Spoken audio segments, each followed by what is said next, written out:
Hey, party people. Andrew here at SHOT 2023 with Chris from HRT. We're going to talk about a few of the products you guys have had, but didn't get a chance to announce at SHOT last year. We're going to talk about some products that have been around for a while, like the LBAC. I got a chance to play around with the LBAC and the ARC.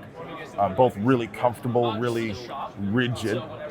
Walk us through, because you've got some new stuff this year too, right? So late 2022, we got a chance to introduce the ARC belt.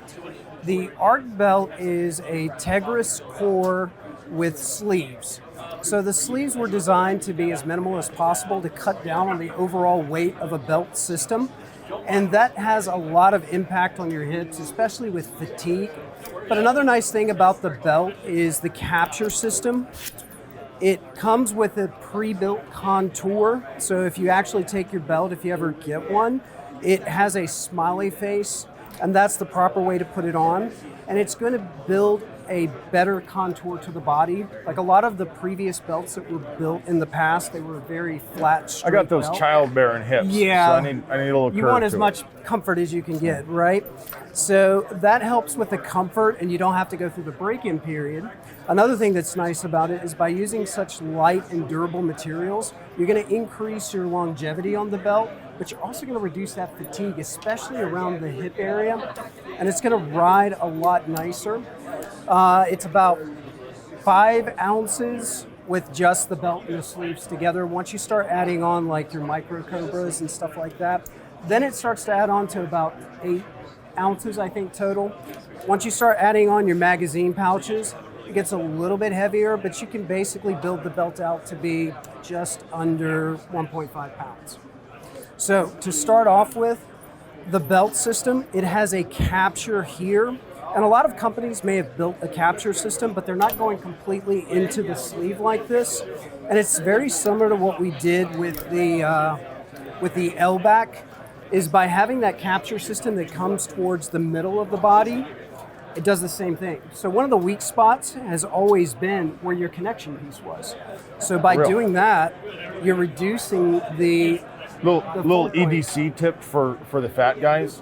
If you move your buckle off to the side, it's a lot less painful. You got that same thing going on there where we're flexing this way and that way. Right. With when this overlaps here, you can't stop this flex, of course. It's supposed to flex that way. But when it overlaps there, we get no more of that. Exactly. And if this was on the outside at this buckle, we'd have all this twisting in every direction. Right, exactly. You got a great rigid belt all the way around, and then where it meets, it's all over the place. And this belt reduces the majority of that.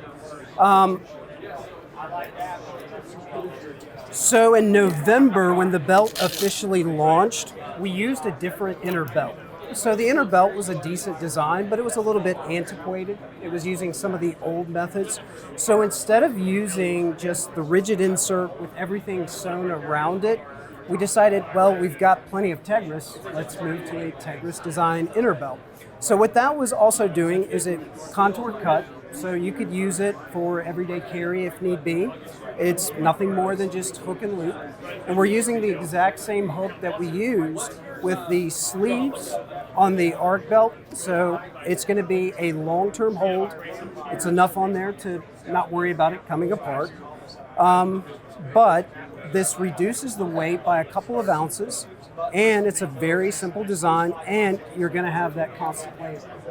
So you don't have to worry about a buckle, and we reduce the issue that we were trying to prevent on the ARC belt with the inner belt as well. So. I like this style of hook that doesn't take skin off when you get caught on something. Get access to it. Yeah, right. So this is a brand new shirt, but everywhere you look, on any shirt that I've had for any period of time, everywhere that it touches the Velcro on the pants pockets, the knife, and then you start to get the frays, and then it starts to wear out. So that guy carries. You know? Yeah, I love this. You know what? Have you ever learned the secret to detaching Velcro so that people don't hear it? Never learned that secret. Yeah, so check this out. So if you go like this, ha! That's a good way to do it. Yeah. I like that.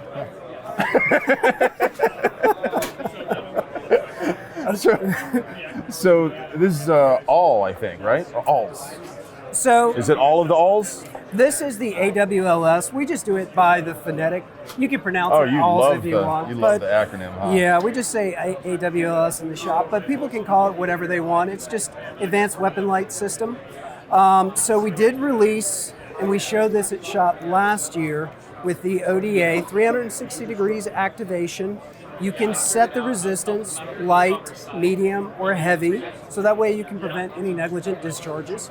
It comes in two sizes, an 18650 and 18350. The 18650 bodies can use two CR123s, but we did get some feedback during the time of the initial launch, and a lot of it was, hey, I really like the short, I like the long, but sometimes I want to be able to adjust the short a little bit further out, and I think you said it before we started the interview, SBRs and shorter barreled rifles, it's really nice when you can kind of push out the short a little bit further, and even the longs. Like this carbine you've got here, you've got this the light mounted pretty far out. We got a pressure pad for the laser. We've got the AWLS. You'll make me say all the letters. You can say alls if you want. That's fine. We've got that mounted pretty far forward. So when you grab a hold of that thing, we're going to have our hand way out there, or thumb up over the top, and it'll be really ergonomic. When I mounted this to my 12-inch, there was not a side of it that I could get it on. And in fact, like if you mount directly to a Picatinny or M-LOK anywhere behind a carbine linked gas system, it's not going to be nearly as ergonomic. Correct. It solves the problem of the modern style getting that hand out there, and if your rifle is a lot shorter, it's not you're it's going not the wrong exactly what you direction. want, Yeah, right. But it's a genius idea, and to hang a lantern on it here, I wanted to point out that this is detachable. Yes, you can use it as you normally would, where you push in part way for momentary, click for constant.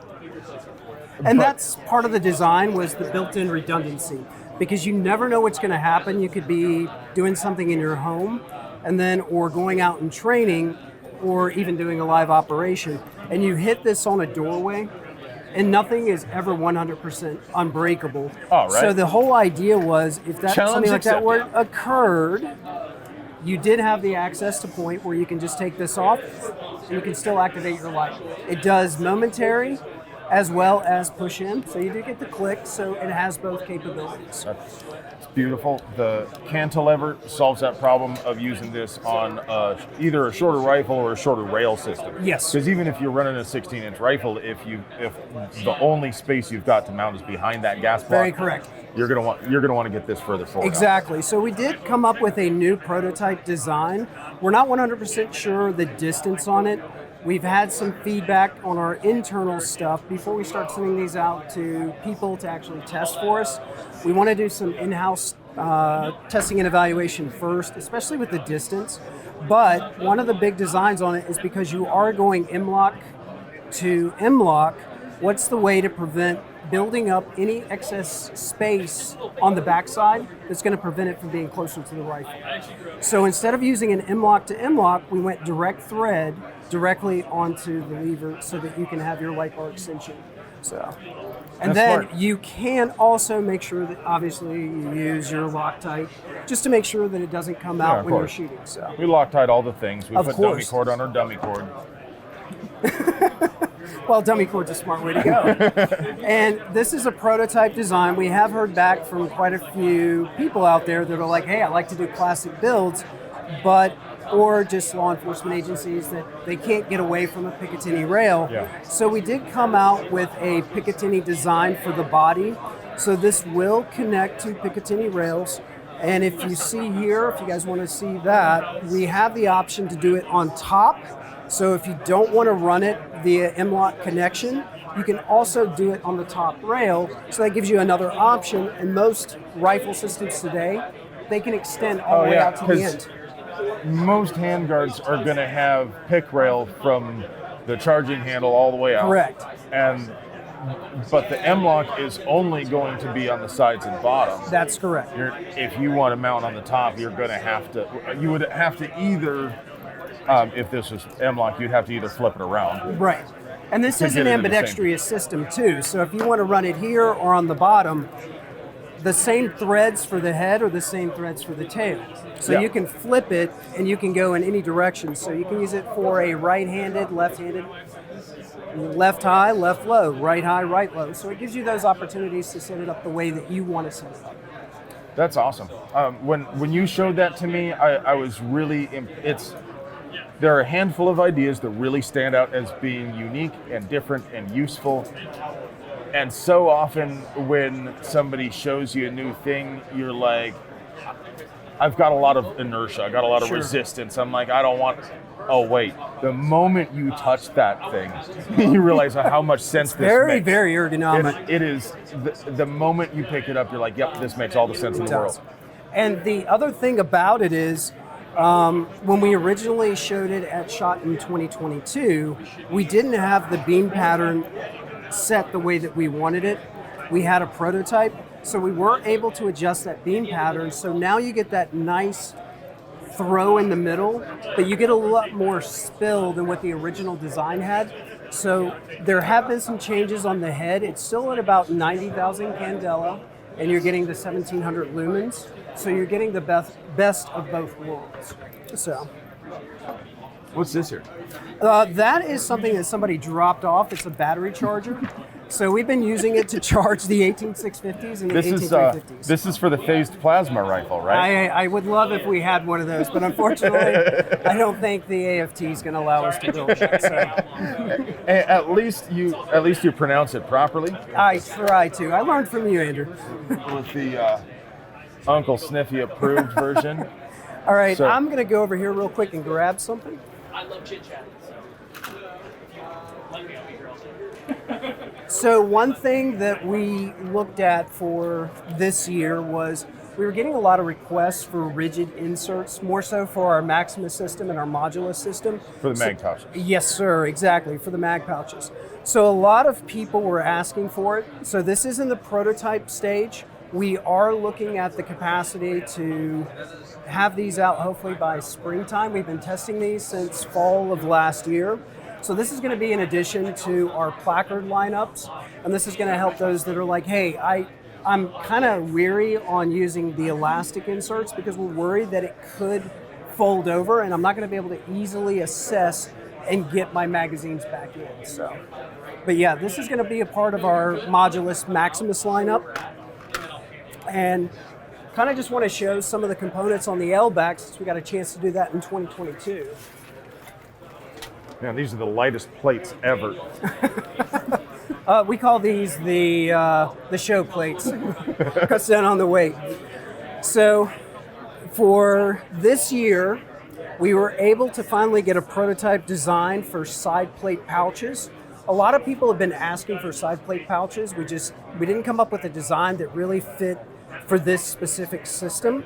So I think we've got a good idea. We've been able to work with multiple different 6x6 plates, and that's the average for most of the industry.